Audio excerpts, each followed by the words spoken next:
Hey guys, it's Lynx Savage with the Male Media Mind. I am a video blog contributor and social commentator. And I asked a question earlier. I just let everyone know in the Male Media Mind on the Facebook page that, hey, I'm back on the ball and I am taking questions. So, of course, we're going to do a short Q&A video. This is going to be different from the other QA video that I'm going to do a little later, which is all questions from Tumblr. But from the M3 Facebook page, we're going to go on ahead and I got 3 subjects here that they would like to have covered, and we're going to try to cover them as best to my ability. And once again, you can take the advice or you can leave the advice. It makes no difference to me. Anyhow, the first one is going to come from Tony Banks, and if you guys don't know who Tony is, just go to bearfilms.com and type in Tony Banks. You'll know. And his question reads, is the bear community ready for a diverse bear run? For those of you who don't know what a bear run is, we here in the gay community love to party. Just is what it is. We love to party. And given that we are such a divided community, there are many different parties for different types. That's what we'll say, types.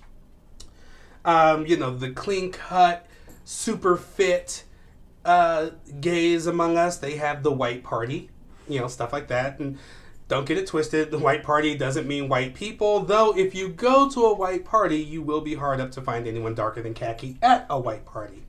But the white party doesn't really mean white by race. It's just, I guess people wear white and like to be all buff and tan and fuck each other. And then, of course, you have the bear runs, they call it a bear run, which is really just a white party except with bears. And once again, you're going to be kind of hard-pressed to find someone darker than khaki at a bear run. Doesn't mean they're not there. They're just hard to find. And you'd think it'd be easy to find them, being little specks of pepper in a sea of salt. You'd think it's easy to find them, but it's not. It's not. You go to a bear run and oftentimes you'll be the only one of color. And that's whether you're Latino, Asian, black. If you have darker than khaki, you might have a hard time. I do find that, these communities are very divisive. If you guys hear the jingling, that's just my dog. Deal with it. Really, dog? Get the hell out. Out, out, out, out. Crazy dog. Anyhow, these communities are very dividing anyway. They don't, they're not really inclusive. And I know that a lot of people will say, well, I'm inclusive. That's nice. And realize that you're a one-off because you cannot deny the experience of someone else. Okay? Because it's their experience. So if someone says, well, I went to Out of Hibernation in P-Town and I was the only black guy there, whether it was true or not, that was their experience. That was, the impression given to them. That was their perspective or perception. And perception is reality. Why would they perceive it? Perhaps because they really went to a couple of bars and they really were the only black person there. Doesn't mean they were the only black person in the whole run, but perhaps wherever they went, there was not another black person there. So you can't say, oh, we're inclusive, we include everybody. It's not about whether or not they can come. It's whether or not they can feel comfortable going. And a lot of bears of color don't feel comfortable going. And just from my own experience, which is a contradiction in and of itself, it really is. My own experience has been like, you go to one of these bear runs and because you're fresh meat, you get a lot of attention. Because you're fresh meat, they never saw you before. If they never saw you before, everybody wants to take a test drive. It's just the way it is. You're new. But at the same time, I saw these same people building friendships with other people while no one was really interested in building a friendship with me. They were interested in fucking me, then ignoring me. And that was what their thing was. It's like, well, that was great sex, and now we're going to ignore you and go and mingle with the rest of our friends. Being, not really being inclusive. Now, I did meet a couple people, and that was great. I'm still friends with them today. But when you look at the grand scheme of things, are we ready for one? I think we're long overdue. And at the same time, I think to have the expectation that people are going to say, hey, come on, come along, it's all of us, is kind of immature. Because the reality is that if every single brown bear that was at Big Boy Pride in Atlanta or some other bear event that was, bear of color oriented, if they actually went and just said, well, fuck it, we're going to go and, we're going to do P-Town. We're going to do Bear Week. And they all just came up here and did Bear Week.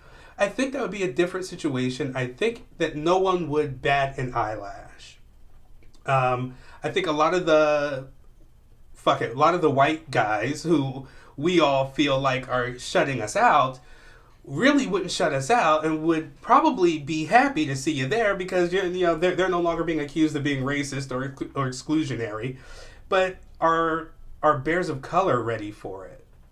Perhaps that's the better question. If you identify as a bear, otter, whatever, that's great. But if you are a person of color, are you comfortable enough with a diverse run of some kind? A lot of black people don't want to be around white folk because they're scared of them. It's a reality. It is what it is. I know it for a fact because I've seen it.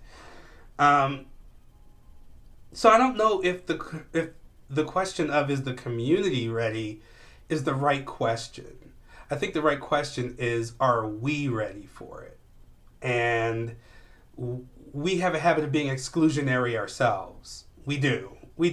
I know that there were some white guys at the Atlanta Bear Runs and stuff like that. I know that they were there. Of course they were there, and there are some all over the male media mind and stuff like that. But how inclusionary are we of them? Are we telling them, come on along, have a great time? We're not. And a lot of times, we let them know that we ain't even checking for them when they're there. So are we ready? I know I'm fine, but is the rest of, the community of bears of color, are they ready? I don't know. They're going to have to get over some shit first. And they're also going to have to take the bull by the horns and just go and participate. Whatever the hell that might mean. That just means a bunch of you showing up and having a great time, mingling with everyone, and, talking to everyone instead of staying cliquish, because, we all have a tendency to be cliquish, and that's everyone. We all have a tendency to be cliquish. Instead of being cliquish,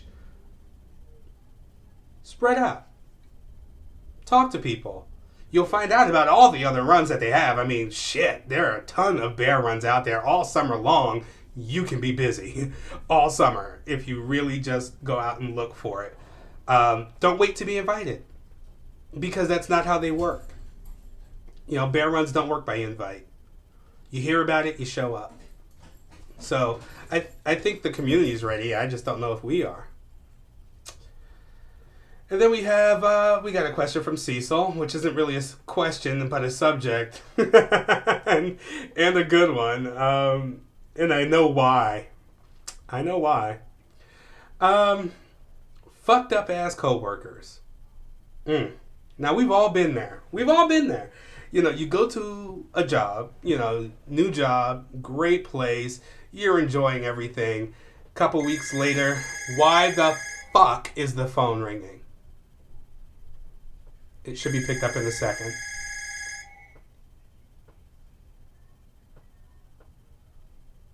Okay. Where was I? Fucked up ass coworkers. Right. So anyhow, you go ahead, you're there a couple weeks, and then all of a sudden, out of nowhere, hits you like a goddamn Mack truck. You work with a bunch of douchebags. Nobody wants you there. They treat you like an outcast, and some of these bitches are even plotting behind your back because they see you as a threat. We've all been there. A lot of this comes down to playing the corporate game, okay? Now, me personally, I have a very low tolerance for bullshit. I'm allergic to bullshit, really. I'm telling you, I have a severe allergy to bullshit. You come at me with bullshit, I break out in hives, I get really violent, it's not a pretty sight when you come at me with bullshit. So that's what I kind of see that as. These are people coming at you with bullshit. And some people say, well, play the game, play the game, play the game. And you could. You could play the game. Me personally, and I don't know if this is just my personality, this might not work for some of you, this might work for some of you, who knows. But my personality, and I'm going to tell you this now, I got hired after saying this. If I don't get along with a coworker, I'm not there to make friends. Okay? That's the reality. You're there to work. You're not there to make friends. So because you're not there to make friends, you are there to be professional. And, when they posed the question to me of, how do you handle, working with someone that you don't like? And I'm sure that the answers they had gotten from everyone else, because they told me that my answer was the most original, the answers they got from everyone else was, oh, I try to work it out, I try to find common ground, I try to befriend them, blah, blah, blah, blah. I came out and I was flat out honest. I said, I don't have to like you to work with you. Because the reality is, I'm a professional. I'm a professional. And as a professional, I can work with you without liking you. I don't have to like you. I don't have to go to the bar after work with you. I don't have to invite you to my house for a party. I don't have to hang out with you and listen to you talk about your girlfriend and why she doesn't give you blowjobs. I don't have to do any of that bullshit. What I do have to do is come into the office, be courteous, be professional, and get the job done. That's what I'm there to do. And that's what I'm here for. I'm not here to make friends. And they looked at me and they said, that's a very interesting answer. Everyone else is trying to make friends. And I said, it's just real. I said, I don't have the time or the effort to try and make someone like me just so we can work together. That doesn't make sense. When really we're both there to do a job, and whether we're friends or not is irrelevant to the job. So you can play the game if you want. Sometimes it's fun.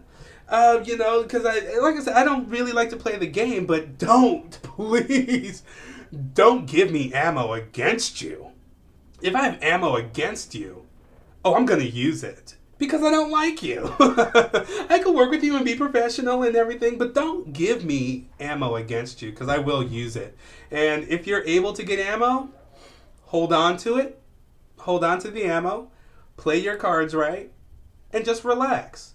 Relax. Water off a duck's back. The whole time. Water off a duck's back. Regardless of what they say, regardless of what they do. Because guess what? They're not your friends.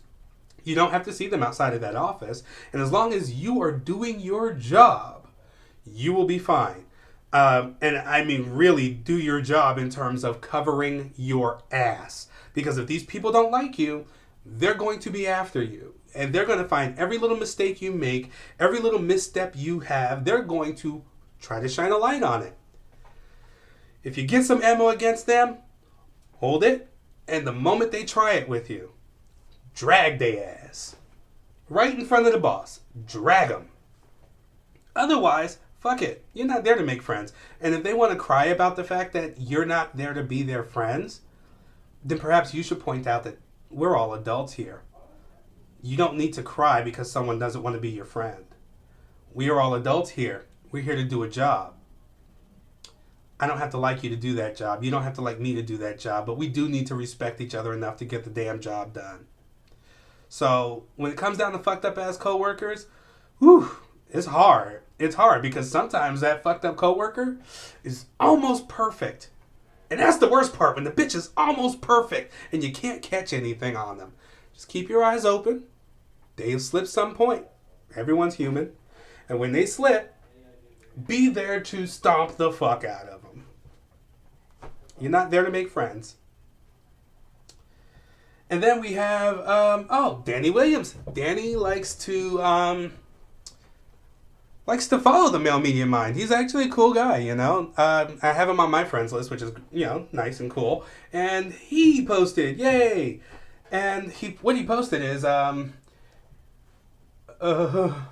let me just try to rewrite this in my head. No shade, Danny, really, no shade, but I got to rewrite this in my head. Will there ever be an event where a young bear takes a lesson from an older bear?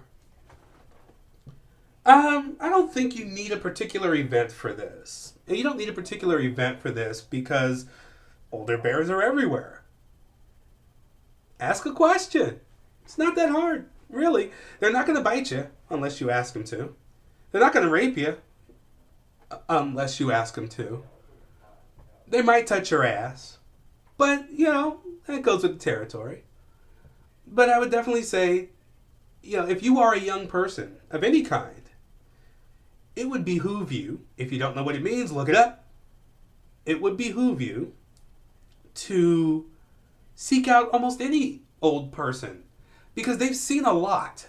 They've seen a lot. You want to know why old people, when they get old, feel like they can say whatever the fuck they want to say, do whatever the fuck they want to do, and not give a shit? It has nothing to do with AARP, okay? It has everything to do with the fact that they've been there, they've done that, they've seen it, and they know that at the end of the day, none of the other bullshit matters. Curbing your mouth really doesn't matter. Keeping your opinion to yourself doesn't matter. Not being honest doesn't matter. You may as well just be real. And I love old people.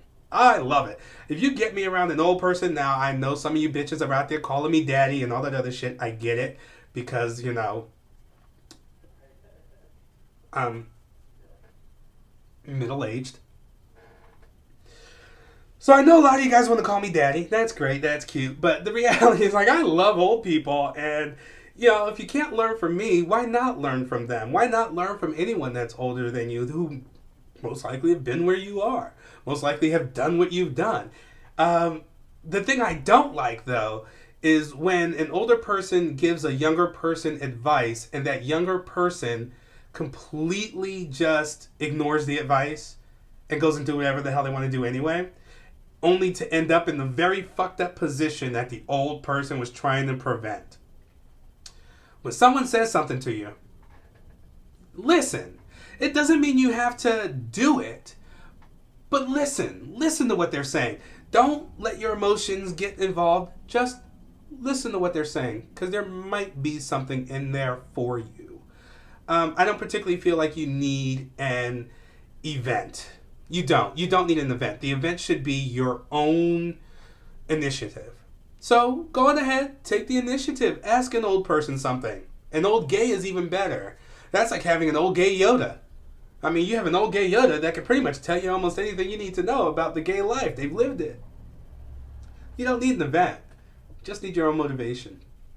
And that's where I think you should go. So with that, let me see if there are any other questiones.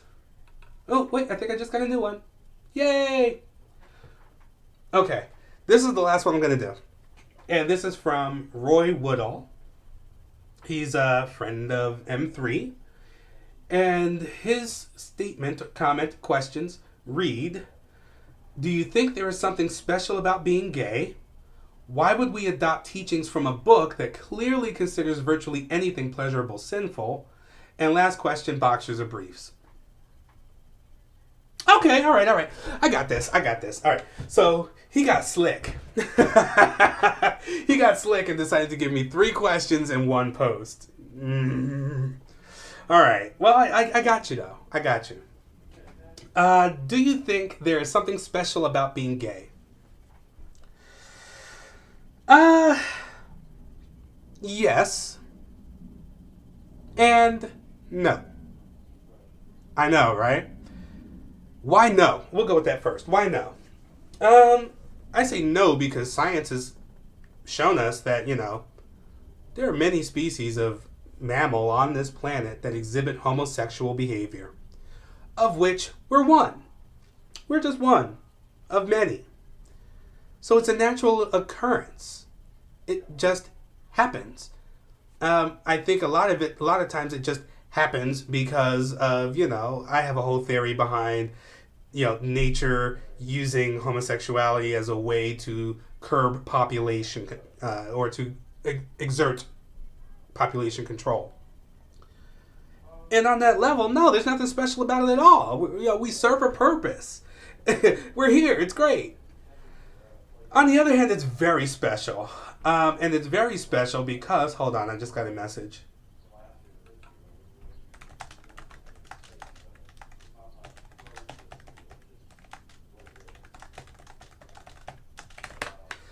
Um, I say, but I also say yes because if you stop and you think about the human condition, we're one of the few animals on this planet that makes choices. You know, you can choose to pretend to not be gay, marry a woman, and have children and do what's expected of you, as opposed to going with your natural instinct, which is what most heterosexuals do, which is why they have babies and blah blah blah. It's just the way it is. So when you look at other cultures looking at homosexuality, and especially in the past where we were seen as, beings of dual spirits and stuff like that, there is something special about it. And because humans are one of few, very few mammals on this planet to actually exhibit cruelty to each other, to grow up as a homosexual is very difficult. If you make it, you become one of the strongest people emotionally around. And if you were unfortunate enough to be very effeminate and you were constantly fighting, you also become physically the strongest too, not afraid of much. And in that sense, there is something special about being gay. Because if you can make it, if you can survive to become an adult, you have strength beyond measure. You have experience that no heterosexual can contend with.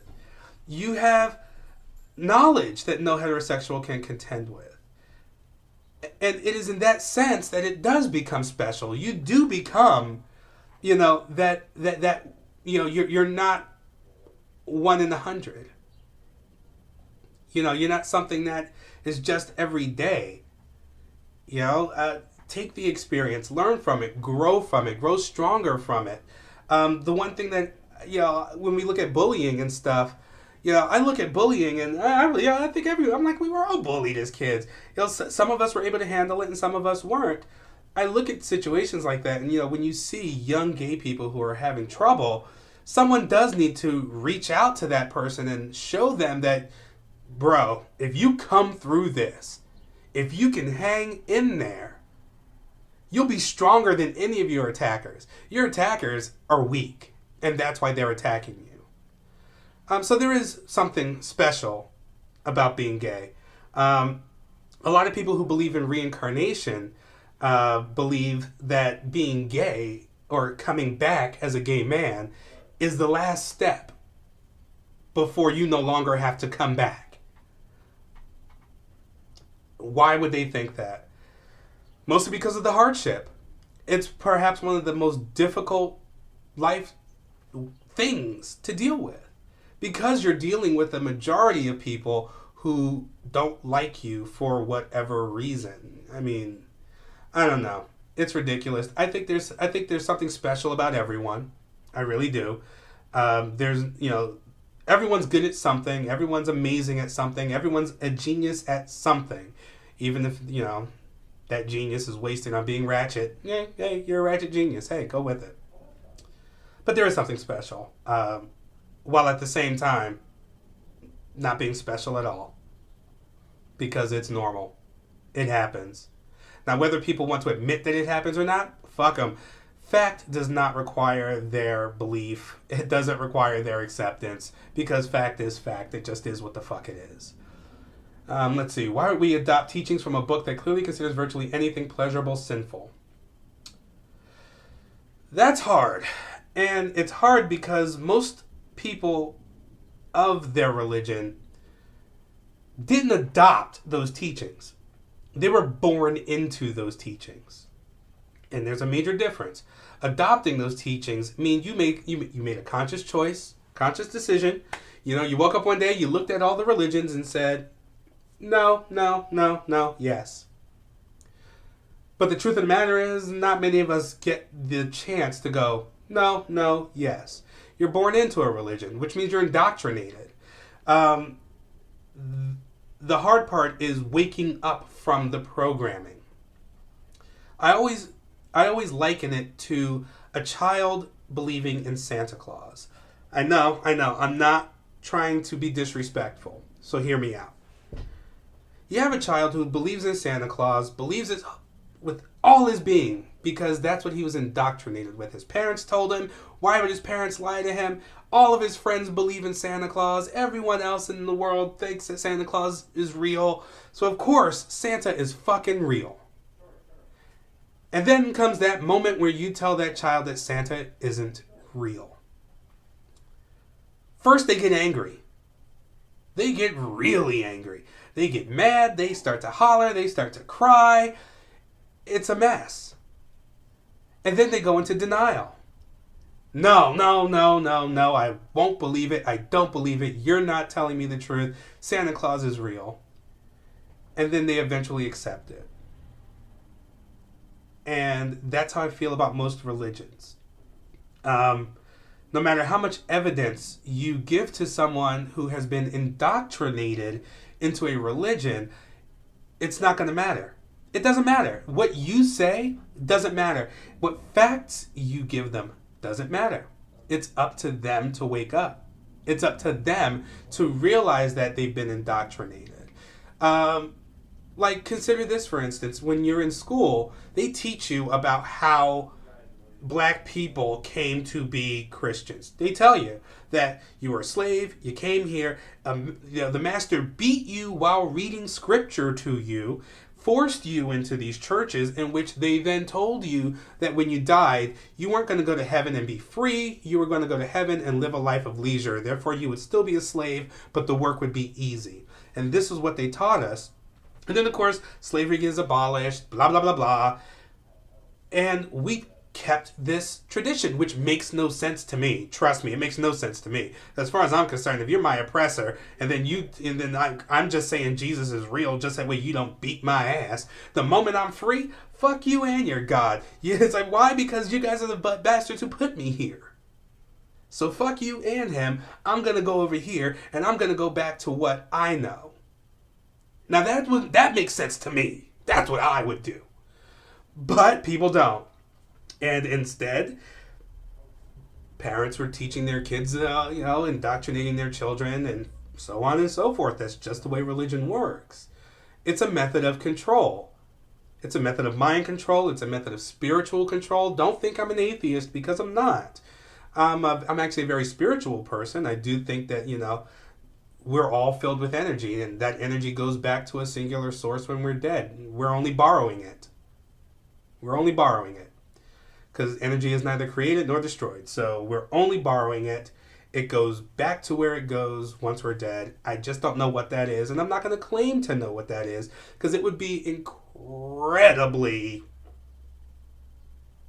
douchey to claim that I know what happens after we're dead when I don't.